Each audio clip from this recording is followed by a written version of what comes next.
Hai para Sundaners, kumaha kabarna damang sadayana. Dengan saya Si Otong kembali lagi di channel Ningali Film. Pada episode kali ini kita akan membahas alur cerita dari film Jet Dynasty tahun 2019. Film ini menceritakan tentang seorang pria polos yang tinggal di sebuah perguruan kungfu. Dia nampak tak memiliki kemahiran dalam ilmu bela diri, namun memiliki kekuatan besar yang tersembunyi. Tak hanya itu saja, para senior wanitanya yang cantik juga nampak memiliki ketertarikan kepada.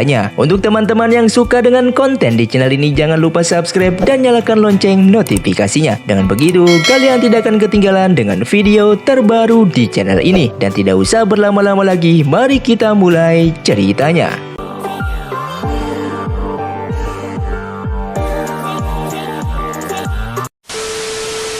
Ceritanya bermulai di sebuah tempat yang bernama Puncak Daju. Puncak Daju adalah salah satu tempat perguruan Xingyun. Perguruan Xingyun merupakan sebuah perguruan yang dimana para muridnya memiliki tugas untuk melawan murid kultus iblis. Kemudian, seseorang pria yang bernama Xiao Pan nampak sedang menyiapkan makanan. Setelah ia selesai menyiapkannya, ia lalu memanggil semua orang yang ada di tempat itu.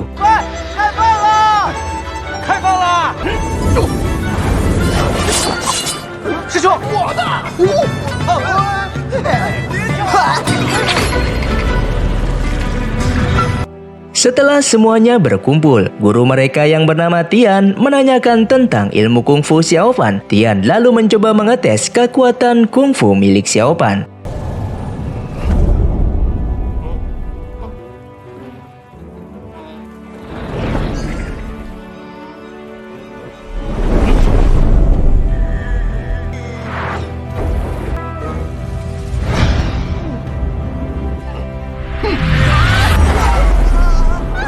Tepat seperti dugaan gurunya, Xiao Pan belum menguasai ilmu kungfu setelah beberapa tahun berada di Puncak Daju. Kemudian scene berlanjut saat Xiao Pan berlatih bersama Ling Er yang merupakan anak dari gurunya. Saat mereka sedang berlatih, tiba-tiba saja sebuah kalung batu yang ada pada Xiao Pan bereaksi. Hal tersebut membuat latihan mereka pun terganggu.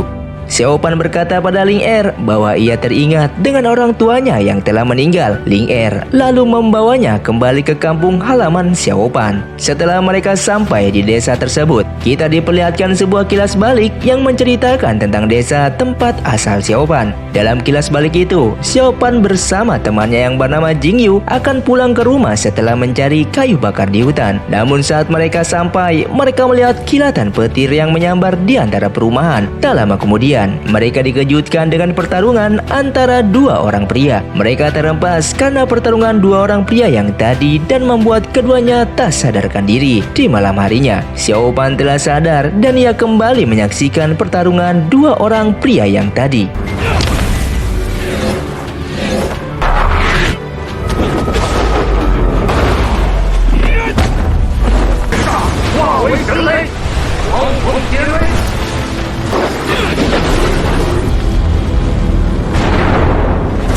Setelah selesai, orang yang tadi bertarung memberikan sebuah manik dan juga kekuatan pada Xiao Pan. Setelah memberikannya, orang tersebut langsung meninggal. Kemudian, mereka kembali ke desa dan menemukan semua orang di desa sudah tewas. Tak lama berselang, muncullah guru Tian bersama para muridnya yang kemudian mengajak Xiao Pan dan Jingyu untuk tinggal di perguruan dan belajar kungfu. Kemudian, scene berlanjut di tempat perkumpulan para guru. Para guru saling membahas murid mereka yang kemudian membahas turnamen kungfu yang akan mereka adakan. Dan di malam harinya, semua murid perguruan Xingyun nampak diam-diam ingin melihat sesuatu. Dan ternyata mereka semua ingin menyaksikan Luk Suiki yang sedang berlatih. Luk Suiki merupakan murid perguruan yang paling hebat dalam ilmu bela diri kungfu. Bakatnya sudah diakui oleh para guru dan juga murid perguruan. Oleh karena itu, mereka sangat ingin menyaksikan Suiki yang sedang berlatih. Lalu, Xiao Pan tanpa sengaja tersungkur dan keluar dari semak tempat mereka tersembunyi. Sueki dan para adik perguruannya pun menangkap basah Xiao Pan.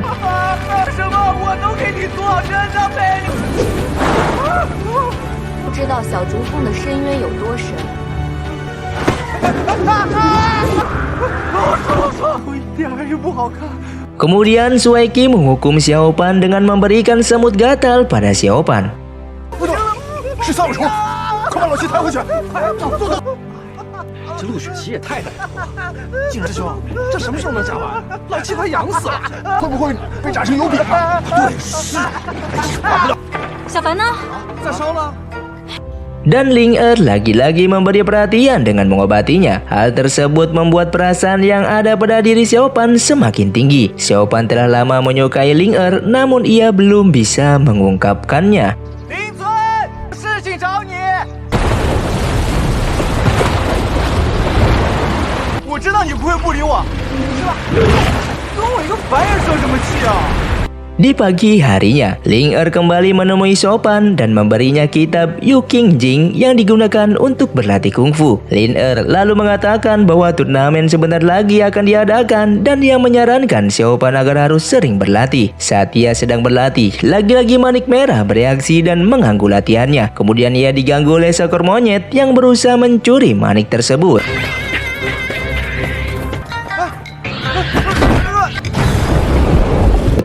Xiaopan tak sengaja jatuh ke danau, dan di dasar danau ia melihat sebuah cahaya biru yang terpancar dari bebatuan. Manik merah langsung bereaksi dan menarik kembali Xiaopan ke permukaan. Setelah sampai di daratan, monyet tadi kembali mencoba merebut manik merah, lalu ia menggigit tangan Xiaopan. Darah yang keluar dari luka bekas gigitan monyet itu mengalir ke manik merah, dan tiba-tiba sebuah tongkat muncul dari dasar danau. Manik merah milik Xiaopan langsung menyatu dengan tongkat yang keluar dari dasar danau dan memancarkan aura kekuatan besar yang membuat para guru merasakan adanya sebuah kekuatan jahat yang bangkit. Dan ternyata manik yang ada pada Xiaopan selama ini adalah manik penghisap darah yang merupakan pusaka terbesar dari kultus iblis. Para kultus iblis telah lama mengincar manik tersebut. Sekarang mereka telah menyadari kekuatan besar dari manik penghisap darah yang telah muncul kembali, dan mereka bersiap merebut manik itu. Manik penghisap darah menyatu dengan tongkat yang bernama pusaka pengincar sukma. Penggabungan dari dua pusaka itu membuat Xiaopan memiliki kelebihan, dan karena manik itu telah menghisap darahnya, hanya Xiaopan lah yang bisa mengendalikan tongkat tersebut.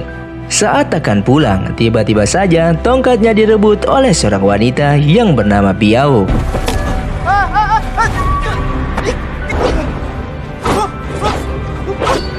Dan tiba-tiba Sui Qi dan Ling Er muncul untuk melawan Biao. 我师弟还在他手，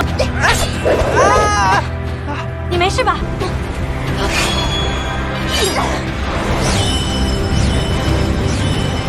Di malam harinya, Biao datang ke tempat Xiaopan untuk kembali merebut tongkatnya. Namun tongkat itu memiliki pemikiran sendiri dan menolak untuk dibawa pergi. Tongkat itu lalu memukul Biao dan membuatnya pingsan. Di pagi harinya, Xiaopan terkejut melihat Biao yang juga tidur di sampingnya tanpa mencurigai sesuatu. 你昨天晚上对我做什么了？我没有。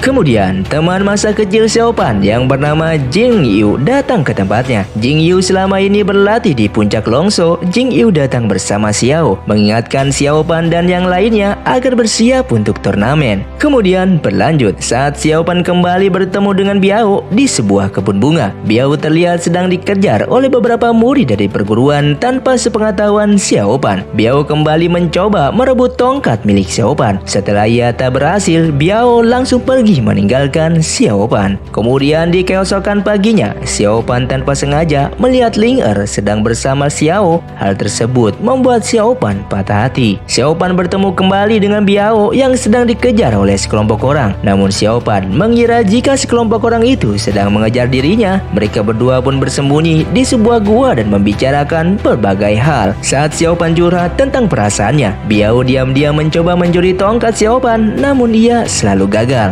Kemudian scene berlanjut di keesokan paginya. Semua murid dari perguruan Xing pun berkumpul untuk memulai turnamen. Dan saat mengambil nomor undian, Sui Qi menukar nomor undian miliknya dengan milik Xiaopan tanpa sepengetahuan siapapun. Hal tersebut membuat Xiaopan mendapatkan undian nomor 1 yang artinya ia langsung lolos ke tahap 2. Semua murid lalu memulai turnamennya. 直到决出第一名。 Setelah melawan beberapa peserta turnamen dengan pusaka miliknya, 再来。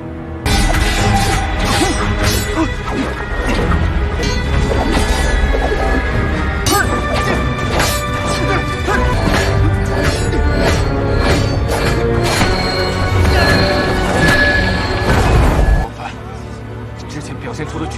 年都是骗我的。他什么时候这么厉害了？ Xiaopan akhirnya sampai di tahap final. Di tahap itu Xiaopan akan melawan Sueki. Di malam harinya, Xiaopan dituntun oleh monyet yang tadi dan ia menemukan seorang wanita yang tak sadarkan diri di tepi sungai dan ternyata wanita itu adalah Sueki. Xiaopan lalu menolongnya. Sueki memiliki penyakit yang membuat ia harus meminum obat. Xiaopan yang menyadari hal itu menyarankan Sueki agar tak mengikuti jalannya turnamen namun ia menolak. Xiaopan dan Sueki lalu berbicara banyak hal dan di pagi harinya mereka kembali bertemu untuk bertanding satu sama lain.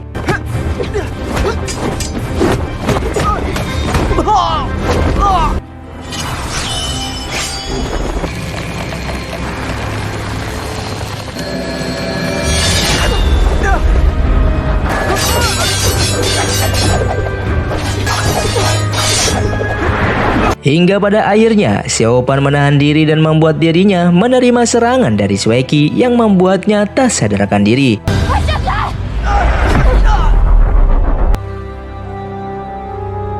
Sementara itu, di lain tempat, Biao nampak sedang menemui seseorang. Biao bertemu dengan seseorang dari kultus iblis dan ternyata Biao adalah anak dari pimpinan kultus iblis. Biao ditugaskan untuk merebut tongkat Xiaopan. Para kultus iblis sudah mulai bergerak untuk merebut tongkat milik Xiaopan.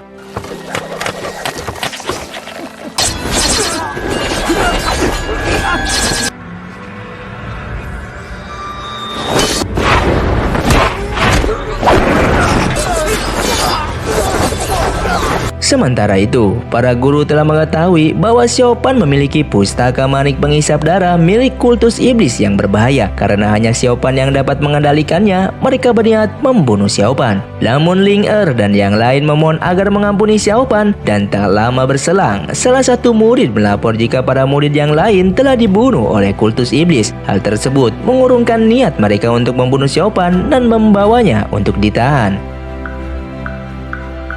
Di malam harinya, Biao datang untuk menyelamatkan Xiaopan. 随我下山。我不走，如果我出了这个门，岂不？ Biao lalu membawa Xiaopan untuk menemui ayahnya dan para kultus iblis yang lain. Biao yang telah memiliki perasaan pada Xiaopan memohon pada ayahnya untuk menjadikan Xiaopan sebagai muridnya. Namun ayahnya yang merupakan seorang raja iblis menolak permohonan dari Biao dan langsung menyerang keduanya. Kemudian, semua anggota perguruan muncul untuk mengalahkan Raja Iblis dan terjadilah sebuah pertarungan.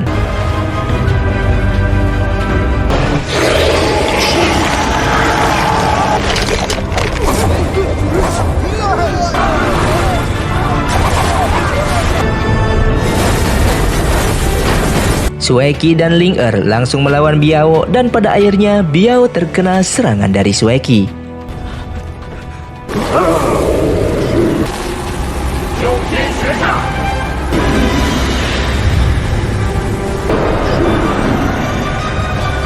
Xiaopan lalu menyadari bahwa para gurunya sedang terdesak. Lalu ia mencoba membantu mereka. Saat menghadang serangan dari Raja Iblis, para guru membantu Xiaopan dengan memberinya kekuatan. Dia lalu berhasil memberikan serangan pada Raja Iblis.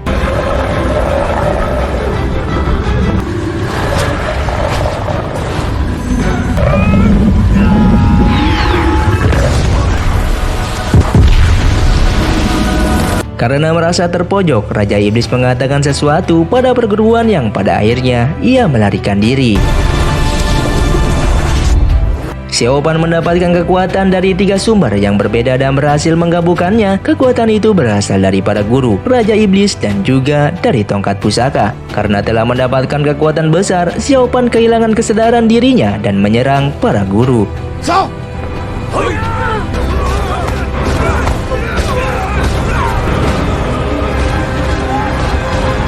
Xiaopan juga menyerang Qian yang merupakan gurunya. Saat Xiaopan akan menghabisi nyawa Tian, Ling Er muncul untuk melindungi ayahnya. Ling Er terkena serangan dari Xiaopan. Xiaopan lalu kembali mendapatkan kesadaran dirinya. Namun Ling Er kemudian meninggal karena terkena serangan dari Xiaopan. Kemudian, Sueki mendapat perintah dari gurunya untuk membunuh Xiaopan. Karena ia sangat setia dengan perguruan, Sueki langsung menuruti perintah gurunya dan menyerang Xiaopan.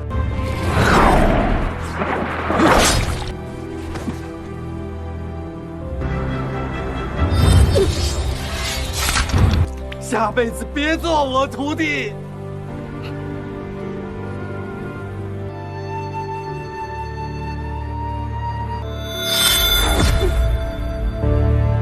Pada akhirnya, Suekita mau membunuh Xiaopan dan membiarkannya pergi. Xiaopan lalu membawa pergi Biao yang terluka dan cerita pun selesai. Terima kasih untuk kalian yang sudah menonton video ini sampai habis. Buat kalian yang mau request film selanjutnya, silahkan komentar di bawah ini. Sampai jumpa di video selanjutnya. Saya pamit, urang dari Ningali Film, Siotong undur diri dan salam Sundaners.